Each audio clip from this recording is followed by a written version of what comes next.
অল্প বয়সে শাশুড়ি হয়ে গেলাম, বিষয়টা কেমন তাই না?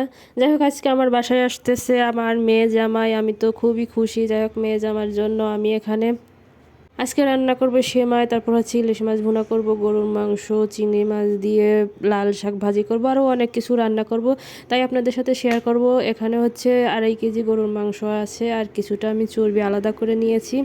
যাই হোক, প্রথমে হচ্ছে আমি সেমাইটা রান্না করব। এখানে আমি 2.5 কেজি দুধ নিয়েছি। দুধটাকে আমি ভালো করে ঘন করে জাল করে নেব। এ পর্যায়ে হচ্ছে আমি পরিমাণ মতন চিনি দিয়ে দেবো। চিনিটা দিয়ে একটু নেড়েচেড়ে এখন আমি 1.5 চামচ মতন হচ্ছে লবণ দিয়ে দেবো। এরপর দারচিনি এলাচ দিয়ে দেবো। দিয়ে আর একটু নেড়েচেড়ে আমি হচ্ছে আজকে লাচ্চা সেমাইটা রান্না করব। এই লাচ্চা সেমাইটা খেতে খুবই ভালো লাগে। এখন আমি হচ্ছে প্যাকেটটা কেটে হচ্ছে যে পাত্রে হচ্ছে রাখবো, ওই পাত্রে আমি ঢেলে দিচ্ছি। সুন্দর করে চারপাশে ছড়িয়ে দিচ্ছি। দুধটাকে আমি হচ্ছে মানে একদম গরম দুধ ঢালবো না, এখানে আমি একটু কুসুম গরম এই অবস্থায় দুধটি ঢেলে দেবো। একবারে দেবো না, দুইবারে ঢেলে দেবো। এ তো আমি এখন নেড়েচেড়ে এখন আমি এর উপর দিয়ে কিছুটা হচ্ছে কিশমিশ দিয়ে দেবো, আর হচ্ছে কাজু বাদাম উপর দিয়ে ছড়িয়ে দেবো। এই তো আমার হচ্ছে সেমাই রান্নাটা হয়ে গেছে। সেমাইটা খেতে আপনাদের কার কার ভালো লাগে অবশ্যই বলবেন। এরপর হচ্ছে আমি হচ্ছে লাল শাক ভাজি করব। এখানে আমি প্রথমে পেঁয়াজ, রসুন, মরিচগুলো দিয়ে একটু লাল লাল করে ভেজে নেব। এখন আমি কুচো চিংড়ি মাছগুলো দিয়ে দেব, আর হচ্ছে কুচো চিংড়ি মাছ দিয়ে হচ্ছে লাল শাকটা ভাজি করলে খেতে খুবই ভালো লাগে। এখন আমি লাল শাক দিয়ে দেবো। লাল শাকটা দিয়ে পরিমাণ মতন আমি লবণ দিয়ে দেবো।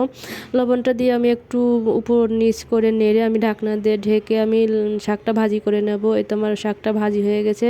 এখন তুলে রেখে এখন হচ্ছে আমি ইলিশ মাছটা প্রথমে ভেজে নেব। এক এক করে সব ইলিশ মাছ আমি দিয়ে দেবো।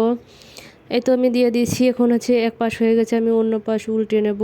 এদিকে হচ্ছে আমি 2 চুলায় রান্না বসিয়ে দিয়েছি। এদিকে আমি হচ্ছে মুড়িঘণ্ট বানাবো, ডালটা সেদ্ধ দিয়ে দিছি। এই তো আমার মাছ ভাজা হয়ে গেছে। এখন আমি মাছ ভাজাগুলো এক এক করে তুলে নেব। এই তো আমি তুলে এনেছি মাছ ভাজাগুলো। এখন আমি হচ্ছে তেলের মধ্যে কিছুটা হচ্ছে পেঁয়াজ পেঁয়াজ বাটা দিয়ে দিচ্ছি। এরপর আমি হচ্ছে অল্প পরিমাণ আদা রসুন বাটা দিচ্ছি। এরপর হচ্ছে আমি স্বাদ মতন লবণ, হলুদ, আর হচ্ছে ধনিয়ার গুঁড়া, জিরার গুঁড়া, আর হচ্ছে মরিচের গুঁড়া দিয়ে দেবো। আমি সবগুলো মশলা দিয়ে আমি হচ্ছে একটুখানি নেড়েচেড়ে নেব, নেড়েচেড়ে কষিয়ে নেব মশলাটা। এরপর আমি সামান্য পরিমাণ পানি দিয়েছি। যখন তেলটা উপর থেকে উঠে আসবে এ পর্যায়ে আমি 3-4টা কাঁচামরিচ মাছ থেকে ভেঙে আমি দিয়ে দেব। তারপরে হচ্ছে আমি এরপর এক এক করে ইলিশ মাছগুলো দিয়ে দেব। এখন আমি পরিমাণ মতো পানি দিয়ে এই তো আমার ইলিশ মাছটা ভুনা হয়ে গেছে। দেখছেন মাশাল্লাহ কত সুন্দর কালার এসেছে। এদিকে আমি প্রেশার কুকারে হচ্ছে সেই চর্বিগুলো মানে রান্না করব। যাই হোক, মশলাটা আমি কষিয়ে এর মধ্যে দারুচিনি, এলাচ, গরম মশলা সব কিছু দিয়ে দিচ্ছি, তেজপাতা। এখন আমি চর্বিটা দিয়ে দিচ্ছি। এর মধ্যে কিছুটা মাংস আছে, আর হচ্ছে কিছুটা পরিমাণ হাড় আছে, দিয়ে আমি হচ্ছে মুড়িঘণ্টটা করব। এই রকমের মুড়িঘণ্ট খেতে কিন্তু খুবই ভালো লাগে, বিশেষ করে বিয়েবাড়িতে এরকমের মুড়িঘণ্ট দেখা যায়। এখন আমি পরিমাণ মতো পানি দিয়ে আর কি ঢাকনাটা দিয়ে দেব। এখন আমি হচ্ছে মাংসটা রান্না করার জন্য পরিমাণ মতো তেল দিয়ে পেঁয়াজ কুচি দিয়ে দিচ্ছি। এখন আমি আদা রসুন বাটা আমি একসঙ্গে ব্লেন্ড করে রেখেছিলাম। এখন আমি নেড়ে চেড়ে নেব একটুখানি নেড়ে চেড়ে নেওয়ার পর এর মধ্যে আমি 3 চামচ লবণ দিয়ে দেব। 3 চামচ ধনিয়া গুঁড়া, 3 চামচ হচ্ছে জিরা গুঁড়া দিয়ে দেব, আর হচ্ছে স্বাদ মতন শুকনা মরিচের গুঁড়া দিয়ে দেব। তারপর হচ্ছে 3 চামচ মতন হচ্ছে আমি হলুদ গুঁড়া দিয়ে দেবো। আমি তো ভীষণ খুশি, আমার মেয়ে জামাই আসছে, আমার ছেলেও খুবই খুশি হয়েছে। যাই হোক, আমি সবগুলো মশলা এক এক করে দিয়ে আমি এখন নাড়াচাড়া করে একটু মশলাটাকে ভালো করে কষিয়ে নেব। এরপর হচ্ছে আমি পরিমাণ মতন সামান্য একটু পানি দিয়ে মশলাটাকে ভালো করে কষিয়ে নেব। মশলাটা যখন উপর থেকে তেল উঠে আসবে তখন আমি এখানে 3টা তেজপাতা মাঝখান থেকে ছিঁড়ে দিয়ে দেবো, আর দিয়ে দেবো দারুচিনি, এলাচ দিয়ে দেবো। এরপর হচ্ছে দেখেন মশলাটা উপর থেকে তেল উঠে আসছে। মশলাটা ভালো করে কষিয়ে নিলে হচ্ছে ভালো হয়। এখন আমি এক এক করে সবগুলো মাংস দিয়ে দেবো। আসলে মাংসটা দেওয়ার পর হচ্ছে আমার মানে পাত্রটা ছোট হয়ে গেছে, করার কিছু নাই, হয়ে যাবে।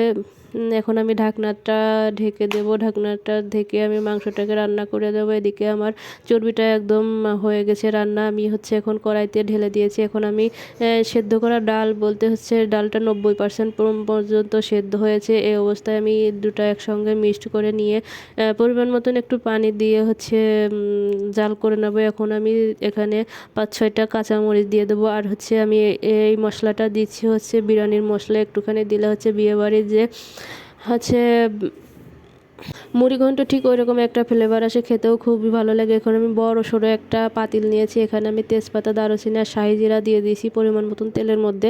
দিয়ে একটু নেড়ে চেড়ে আমি এখানে 2 কেজি পোলাও চাউল নিয়েছি। পোলাও চাউল আমি এখানে ভালো করে নেড়ে চেড়ে নেব, একটু ভাজা ভাজা করে নেব। এখন আমি পরিমাণ মতো পানি দিয়ে দেবো। পানি দিয়ে হচ্ছে এখন আমি ভালো করে নেড়ে চেড়ে আমি 10 মিনিট ঢাকনা দিয়ে ঢেকে দেবো। এরপর হচ্ছে আমি পরিমাণ মতন একটু পানি কিছুটা কম দিয়ে দিয়েছিলাম। এর মধ্যে আমি পরিমাণ মতন দুধটা দিয়ে দিলাম। দুধটা দিলে খেতে ভালো লাগে। এখন আমি 3 চামচ পরিমাণ হচ্ছে লবণ দিয়ে দিচ্ছি। লবণ দিয়ে আমি এখানে একটু নেড়েচেড়ে আমি 10 মিনিট মতন ঢাকনা দিয়ে ঢেকে এখন আমি 2 চামচ হচ্ছে ঘি দিয়ে দেবো পোলার মধ্যে। ঘিটা দিলে খেতে খুবই ভালো লাগে আর হচ্ছে খুব মানে সুন্দর একটা ঘ্রাণ আসে, খুবই ভালো লাগে আমার কাছে। যাই হোক, আমি শীতের দিন তো হচ্ছে আর কি মানে ঘিটা জমে গেছে, আমি ছাড়িয়ে দিচ্ছি খুন্তি দিয়ে। এখন সুন্দর করে ভালো করে মিশিয়ে দেব। মিশিয়ে আমি এখন ঢাকনাটাকে ঢেকে দেব। এরপর হচ্ছে এদিকে আমার মাংসটা রান্না হয়ে গেছে। এর মধ্যে আমি হচ্ছে গরম মশলা গুঁড়া দিয়েছিলাম আর হচ্ছে 2 চামচ হচ্ছে জিরা গুঁড়া দিয়েছিলাম। ওইটা দেখাই নেই। যাই হোক, এখন হচ্ছে আমার রান্নাটা এই তো আমার রান্না কমপ্লিট। আমার ভিডিওটি যদি ভালো লাগে তো অবশ্যই আপনারা একটি লাইক, কমেন্ট, শেয়ার দিয়ে পাশে থাকবেন। আজকের মতন বিদায় নিচ্ছি। আল্লাহ হাফেজ।